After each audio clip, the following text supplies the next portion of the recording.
សួស្តីអ្នកទាំងអស់គ្នាឥឡូវនេះ Cooking Daily ខ្ញុំមកនៅរបៀបធ្វើឆាក្តៅត្រីអណ្ដែងដែលគ្រឿងផ្សំមានងាយហើយរសជាតិឈ្ងុយបែបធម្មជាតិចាឥឡូវនេះយើងមកធ្វើផ្សំទាំងអស់គ្នាតែគ្រឿងផ្សំនេះគឺងាយរកពីលើមានប្រេងខ្យងរ៉ូឌីមានអំបិលមានស្ករសមានទឹកត្រីមានគ្រឿងបុកដែលមានរមៀតហើយទឹកត្រីមានខ្ទឹមសខ្ទឹមក្រហមសណ្តែកដីម្ទេសនិងស្លឹកក្រូចសើចមានម្ទេសខ្លោខៀវលឿងស្លឹកម្រះត្រីហើយនេះគឺជាត្រីអណ្ដែងដែលមានចំណងវា1គីឡូក្រាម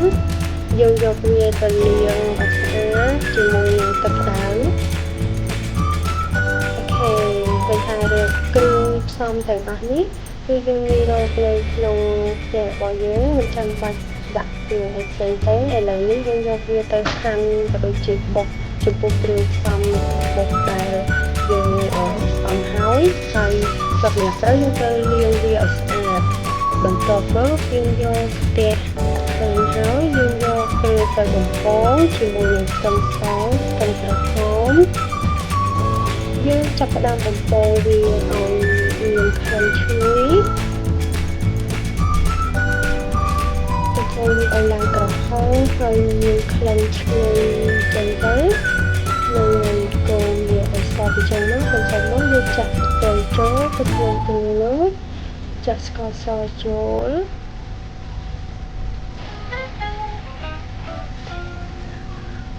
នឹងដាក់អំបិលប្រហែល1ចុងស្លាបព្រាកាហ្វេបន្ទាប់មកយើងបន្ថែមរ៉ូឌីប្រហែល2ស្លាបព្រាកាហ្វេជើងកូរវាអញ្ចឹងមកដើម្បីកុំឲ្យវាខ្លោចហើយនឹងបន្តមកទៀតយើងចាក់ប្រេងខ្យងចូលប្រហែលជា3ស្លាបព្រាកាហ្វេ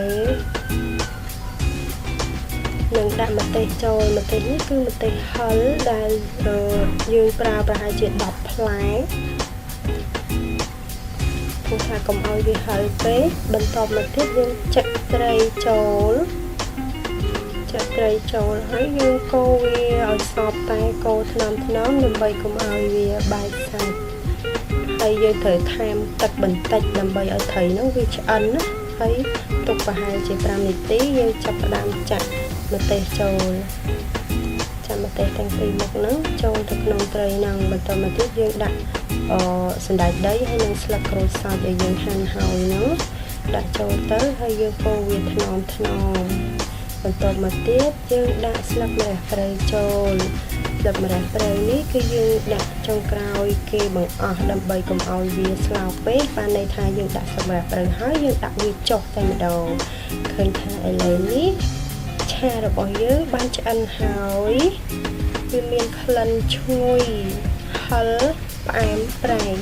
រសជាតិវាហឹរផ្អែមប្រៃហើយក្លិនឈ្ងុយឆ្ងាញ់មែនតើបងប្អូន